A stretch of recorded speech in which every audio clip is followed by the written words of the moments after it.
Welcome to another Ramble, everybody. Today we're going to be covering the skill proposal Mastery by Marlow and Nathan. Now, this skill proposal was originally posted on the 2007 Scape Reddit roughly 3 months ago, and I had seen it shortly after. This is before, of course, Jagex gave their 3 skill pitches, and now, of course, we're soft locked into sailing. But I really did enjoy this skill pitch. I thought it was very well done. I thought the rewards were amazing and super well thought out. And honestly, I just want to cover this and share my thoughts on it. And then, of course, I'd love to see what you guys have to say about it down in the comments. Of course, this is just to share the skill idea. I don't feel like it got as much exposure as I would have loved to have seen it get, but I'm going to share it with you guys. Okay, so Mastery, a proposal for old school's first new skill. This cape, by the way, just looks pretty sick. Obviously, that it would have to get cleaned up a little bit, but like that looks cool. I love a little pyramid. Okay, what is Mastery? Mastery is a task-based skill that focuses on providing an alternative way to train existing skills as well as enhance traditional training methods. Mastery aims to revive dead skilling content, give players more leveling variety, provide unique rewards. Oh, I was going to say one more. Damn it. But yeah, so it's sort of like an artisan skill. It's a little bit like that, except I think this is executed way better. So if you can see down here, just like this little Mastery rewards thing, careful cooker while on task, never burn food. Of course, that wouldn't really apply if you're already 99. Energetic Rune Crafter restores run energy after crafting runes, like just a little perk. Bottomless coin pouch, which again, just a really nice little perk. Of course, this is just a little graphic showing it. We're going to get more in depth with the rewards and the bonuses later down this proposal. Steady Feet, cannot fail obstacles while on task. Reinforced Impling Jar, literally unbreakable Impling Jar. That's a little bit useless, but it's still cool. Charged Forging, nobody really uses Rings of Forging, but there's still use for it for some like free-to-play players. Why Mastery? Currently, when leveling existing skills, players must choose a method to gain experience. When selecting a method, players will make their choice based on the following considerations: experience per hour, low, high, as we see, effort required, reward potential, and entertainment likability. Mastery enhances existing skills and the player experience through its task system. Additionally, Mastery provides benefits outside of the task system earned through leveling the skill. Mastery assignments will, 1, provide players with good experience rates regardless of the method they are going to train their skills while on task. I think that's just phenomenal. We're going to see a little bit more into that shortly. So how is this done? For example, a player with 70 fishing and 90 cooking can be assigned to catch and cook 175 shrimp. During the task, the player will gain altered fishing and cooking experience at a rate relative to their fishing and cooking levels separately. As mentioned above, Mastery calculates the experience you get based on the current level to provide you with good experience. The calculation is based on what would be considered the most reasonable, efficient method available to a player at their current level. This system is explained in detail further below. Jesus Christ, I'm screwing this up, guys. Bear with me. All right. 2, elevates undesirable content that could be rewarding but currently isn't. How? Training methods such as cutting magic logs, catching shark, or making cosmic runes all provide rewards that both normal and iron accounts could benefit from. These methods, however, are mostly ignored by players due to sacrificing experience too harshly versus other methods available to them at the same level. Through Mastery, a player who is assigned to cut magic logs may now do so, but without sacrificing their XP per hour, relative to other methods they have access to at their level, such as cutting teak trees or Soliacept mushrooms. So if we're not already getting the picture here, these tasks will put in line, like any menial task that you would normally get that would just be horrible, like fishing shrimp is completely pointless once you get beyond the level. But in this, it would actually boost the XP rates because that is the task you're assigned to. So it's not going to feel like a waste of time doing it. 3, provides players with maximum variety. For most players, leveling a skill revolves around gaining experience at the best source for their level and remaining there until they can move on to the next best method. The task system breaks up this efficiency trap and allows players to experience all of what skills have to offer without gutting experience rates. Take Hunter, for example. Hunter offers many different animals to catch, but most provide worse experience and less useful rewards than Chinchompas or Salamanders. With Mastery, a player can be assigned anything within their level range and receive the same experience. How to train Mastery. Mastery experience is earned while you progress through your assigned task. Before you can receive a task, you must first select which skills you would like to possibly receive as a task. The more skills you select, the higher the bonus experience you will receive when completing your task. So again, more variety equals just better XP if you're going to choose that route. Okay, so this button determines whether or not a player wishes to have the chance of receiving a task that includes materials, masterials. Ooh, I see what you did there now. It looks like a typo. Obtained only through monster drops. Such materials include hides, leathers, and other drops sourced through combat. Note, farming and herblore tasks would be given out separately and can be assigned in addition to your main tasks. These are separate due to the nature of the skills. Okay. Like Slayer, players will have the option to cancel tasks, but will lose their point streak doing so. The option to block specific tasks, but not skills entirely, could also be an option. Mastery rewards players who opt for the most variety. Players who choose to select all skills to possibly be assigned for their task will receive significantly more Mastery experience during their task. Players who only want to train one or two skills will still receive Mastery experience, but at a much lower rate. So tons of variety here. You don't. I think the problem with Artisan originally was just like, well, there was a lot of problems with Artisan, to be honest, and there's going to be problems with this skill too. I want to share kind of the differences of them, but it is cool that, you know, even if you have like some 200 mils and some skills, you could just completely opt out of those, and you could still gain Mastery experience alongside the other skilling experience that you'd be getting. New activities. Dense coal deposits. Currently, if you want to obtain coal from a non-PVM source, your best option is by far to purchase coal from the ore seller at the blast furnace. Shopscape should not be the best option to obtain such an important item that is needed in mass quantities. Dense coal deposits would be a new mining area that would allow players to mine coal at a rate that would be significantly faster than any existing method to eliminate the need to purchase coal. Once unlocked with a high enough mining and mastery level, the player could unlock the ability to mine dense coal as a task. Evil trees. This suggestion may not be necessary to gate behind mastery level, but should probably be added considering how successful Shooting Stars has been. Again, I didn't actually ever do evil trees. It looks like just an AFK thing, I think. Maybe, unless it kills you. I don't know. Hunter bosses, high-end skilling content, requires running around and fast reaction time. Can be dangerous, requires 90 plus hunter, mastery, and agility. Bank heists. Ooh, shit. Plunder various banks around Gillinor. High risk, high reward gameplay, requires 90 plus thieving, mastery, and agility. Rewarding. All right, rewards. Important, keep in mind that these are just potential rewards and anything can be added or subtracted from this list.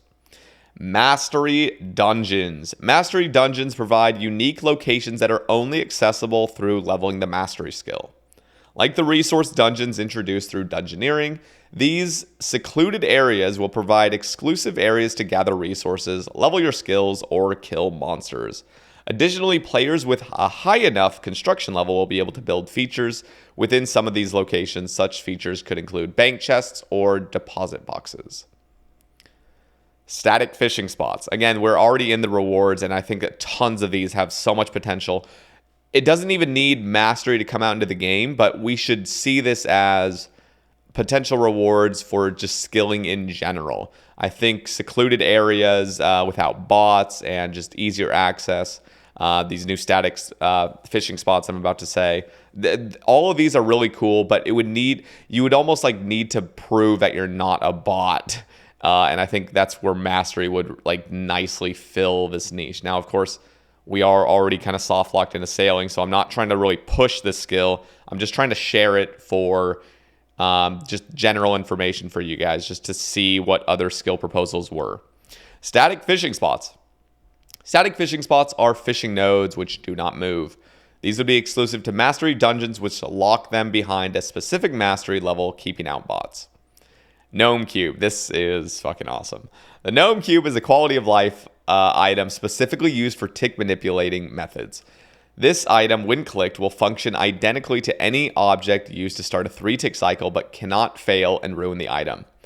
So I'm a huge fan of this because, one, it just barely lowers the APM or the actions per minute. Do you say clicks per minute? I guess we say CPM doesn't sound right. So APM in like any tick manipulation skill. Plus, you can never fail, and it's only one item.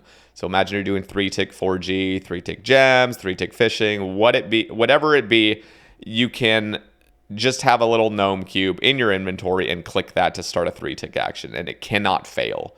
I think this item, regardless if any like skill comes out with it, I think a gnome cube would be fucking amazing and very good quality of life. It could come out from any sort of skilling update. Skill specific rewards / new features. Cooking. Fillet knife. Gives the ability to cut up a fish and gives cooking experience. Results in food that heals for less as a result of it being raw. So it looks like you could just really cut any raw food and get cooking experience for it. Timber spark gloves. As long as you are cooking on a fire, the fire will not die out. Really cool. Again, we already have like places where we're going to just have unlimited fires and ranges and stuff, but it's still cool. Burning gauntlets. Gives you a portion of the lost experience when burning food. Wood cutting. Log sack acts as an additional 28 inventory slots, but only for logs. This is, I think, coming from forestry, so this would be a little bit irrelevant, but still cool nonetheless. Jungle brush. A woodcutting source for gathering random herbs. Higher woodcutting and mastery levels will result in more better herbs. That's cool. I think that's really good. It's like almost like herbivore, where you're training hunter to get your herbs, but now you got a woodcutting chance to get it. I think it's cool. Ability to cut cactus, new source for cactus spines and potato cactus. Fletching, ability to grow flax, a farmable source of flax which provides huge quantities. Bowstring spool grants the ability to stack bowstring. So I believe, okay, so what this would do is, it's not saying string 27 bows instantaneously. It just means you could just have an item that is the bowstring spool, and then the rest of it would just be your unstrung bows. And it would just, string them, obviously every 3 ticks, or every 2 ticks, whatever the stringing process. I think it's every 2 ticks. But it would just be better than having like a 14x14. It would just be a 1x27, which is kind of cool. Table saw allows you to cut logs into arrow shafts much faster. Giant chicken boss, new source for gathering mass quantities of feathers, no shopscape. Fishing, undead fish, new fishing method that provides prayer experience. Hot rod, pot, net, items allow for a chance to cook fish upon catch, would also provide cooking experience. So these are like the infernal variants. Like it's just a fucking lava net. Like, dear God, this one would be really nice, the lobster pot version, because like dark crabs out in the wilderness, just being able to like already cook them, sort of. Fire making, braziers can be constructed at specific locations, such as dungeons or slayer areas, to provide passive buffs. So similar to what we've already seen with that troll quest line. Bonfires, alternative ways to train fire making, slower XP, but very AFK, would not provide buffs. Crafting, Imcondo multi-tool. High-level mastery item combines the hammer, chisel, knife, saw, needle, and shears. Thank God. First of all, we need a tool belt in this goddamn game. I think this is kind of like a nice little segue into that. Tanning barrel. Killing monsters which drop hide will automatically tan when this item is in the player's inventory. Whoa, that's pretty cool. Smithing bellows has the time to smelt ores at furnaces, can be added to the blast furnace to instantly cool down your bars, no gloves needed. That would be incredible quality of life. Ring of Forging Eye, a chargeable ring of forging. Use rings on this one to charge. This honestly needs to be just implemented in the wider game in general. I feel like these like jewelry sleeves, as I used to call them. I think I called them in a Ramble like sleeves, where you get, for example, I guess a Ring of Suffering is already a great example of it. Obviously, it's not a Ring of Recoil. It's a Ring of Suffering with additional stats. But it's the same concept. Like, imagine a Ring of Recoil that you just charge with 2,500 Rings of Recoil, and then that Ring of Recoil will just never break. So I always wanted to see that. Back when I would like Lava Runecraft, I was thinking it would be cool for like binding necklaces. And, of course, any sort of Dragonstone jewelry. Now, those would be a little bit weird because technically Dragonstone jewelry never degrades, so you'd actually just be losing a shit ton of money. So maybe not Dragonstone, but everything lower than that would be worth it. Silversmithing gauntlets. Thank God this guy must have listened to my rambles because I've been begging for this for years. Where the hell are the silversmithing gauntlets? I got hundreds of thousands of silver in my bank and I can't use it because I just know for a fact that eventually this will come out. Works the same for goldsmithing gauntlets, just for silver, bonus experience for smelting silver. Mining. Ore sack acts as an additional 28 inventory slots, but only for ore. Imkondo pickaxe. Acts as the dragon pickaxe and axe combined, requires high smithing and mastery to create, alongside high mining and woodcutting. Interesting. This would actually be pretty useful for clue scrolls, actually, like unironically, because in a lot of clue scroll situations, I do have to bring my axe out. You know what this should also include? A fucking machete. Just add a little other attachment machete so I can just get through those goddamn Karazi jungle woods without bringing 2 items. All right. Ore Golem Cave. New mining location that includes ore variants of the Runite Golem found in the wilderness resource area.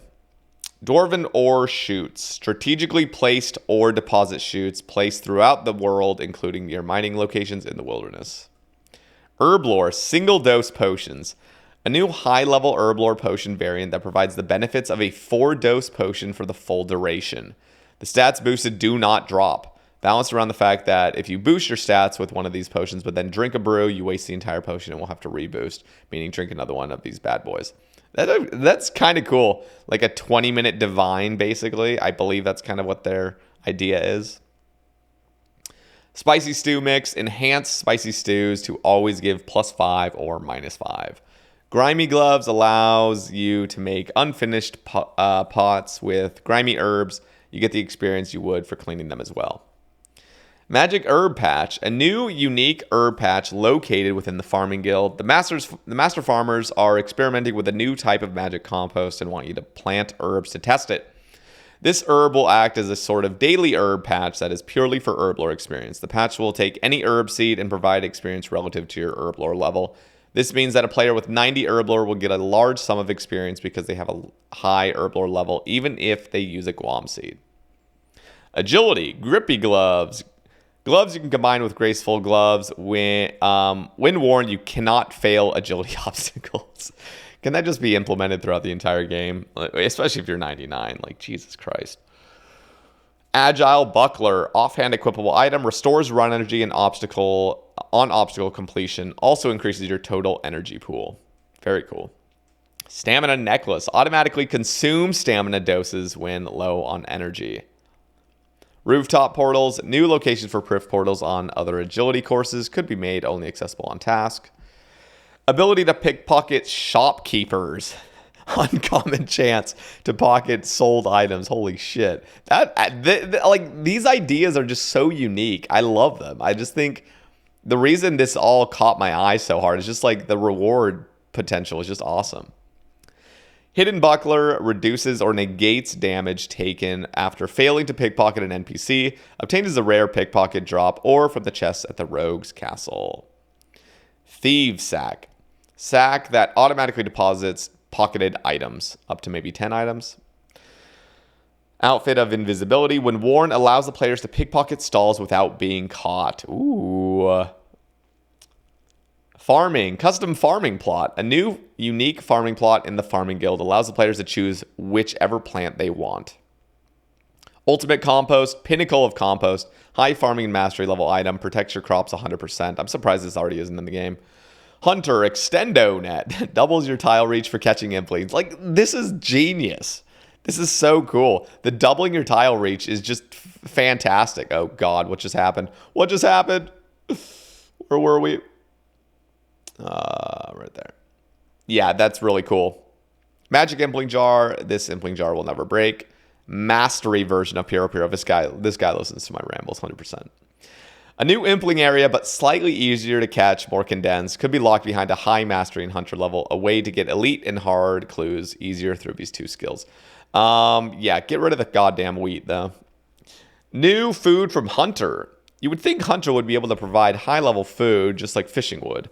Possible food sources from lowest tier to highest. Hare, Big Pig, and Bull. Oh, Tundra Yak, Jungle Saber, Mammoth, Dragon. Imagine eating Dragon. Jesus Christ. Get anti-fire effect, too. Woo! That would actually be really useful in the wilderness. High levels in Mastery, Hunter, and Cooking required. Roomcraft. Bound necklace. Binding necklace which never breaks. Now, this would be a great idea for the sleeve effect where you actually just charge these with binding necklaces. Universal Tiara combines and acts as all tiaras. Construction. With 99 construction and 99 mastery, you'll have the ability to construct an exchange clerk desk at the Mastery Guild. The desk will be located off the main island at a location only available to players with 99 mastery.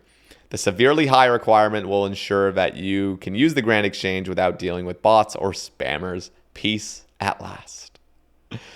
Combat rewards, combat-related rewards and unlocks. Non-degradable Barrow's armor. With a high smithing and mastery level, you will be able to upgrade your Barrow's pieces to become non-degradable at the cost of a high number of resources and the pieces themselves becoming untradeable. Since combat is a very important and popular portion of the game, this area could be expanded if players believe it would make the skill more appealing to a greater audience.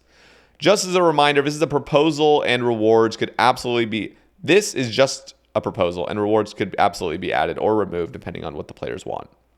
A closer look into how tasks calculate experience given. The task system calculates the experience you gain by looking at your current level and the skill you are using on your task. The experience given will be based off of level brackets and efficient methods for each bracket. Each skill will have their own level bracket that reflects their unique list of efficient methods. For example, you can see below how XP rates will be calculated for agility, fishing, and cooking. So,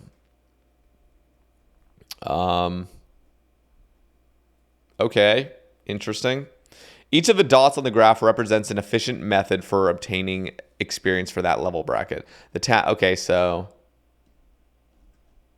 interesting. So what it's trying to say is like any task that you're assigned, again, going back to the shrimp example, if you're level 70 fishing, like even if you get that task, you're still going to be getting about, I think this is about 85, 90K XP an hour. Because what it's trying to do is just incentivize the variety of training around the world, and you don't want to just be fishing shrimp and getting piss low XP. So it would just kind of everything would be sort of equal.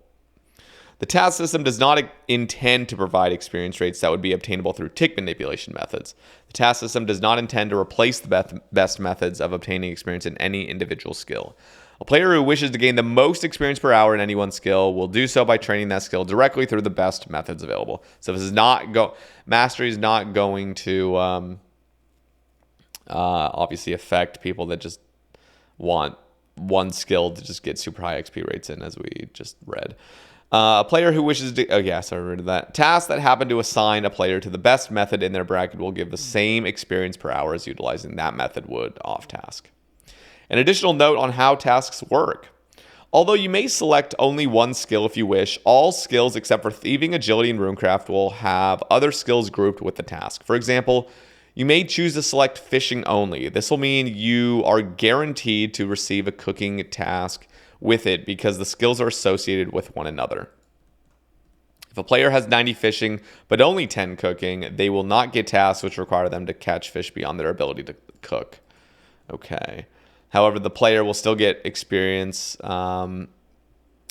rates fitting for someone with level 90 fishing and cooking rates fitted for someone level 10. If this player had 90 cooking and only 10 fishing, they would only be able to get the tasks that require fish up to the ability. Okay, we get it. This system is intentional to incentivize leveling associated skills together. Someone who wishes to catch shark at a much higher experience rate will only be able to do so if they have the cooking level to receive them on task. Players who select only one or two skills to receive a task for will get very little mastery experience. We do not believe a player should be able to level the entirety of a skill purely from spamming tasks from one or two skills. Anyway, so that is the end of the post. Now, of course, there are some immediate downsides that I can see, but I wanted to share this regardless, just simply because of the reward aspect. I think a lot of those rewards could be introduced into the game without a new skill, without mastery, or without, anything related to this. Also, the Reddit thread, a lot of the stuff was kind of talking about, like, this doesn't need to be offered from a skill. It could just come from guilds, for example. Like, if there's just like a skilling guild, similar to like farming contracts. Farming contracts are not a skill. It's not like, oh, contracts is now a skill. It's like, no, it can be implemented into skilling. So if you want the variety from the skilling, you would just go to like a guild, for example, or like, I don't know, a place in the game that it's not going to offer you mastery experience necessarily, but it could be like a point system separate from any skill. So if you want to do this variety of tasks throughout the world, you would get like a bunch of points saved up and you could buy the rewards, but it's not actually needing to be a new skill. Anyway, so yeah, I thought this was just a really cool idea, very unique, a little bit of a different approach to the traditional skill we hear, artisan, and I just thought it would be fun to share. So let me know what you guys think down in the comments. What would you like to see maybe improved? Now, of course, this is most likely not even going to be pulled into the game, but I figured I would just share it anyway. So before anyone starts freaking out like, oh my God, like, no, we can't have this, just calm down. It's not going to come out into the game. Like 1% shot it might, but it's just to like throw out some ideas for potential rewards for like other things. Anyway, so thank you guys for listening as always, and I will catch you in the next one. Peace out.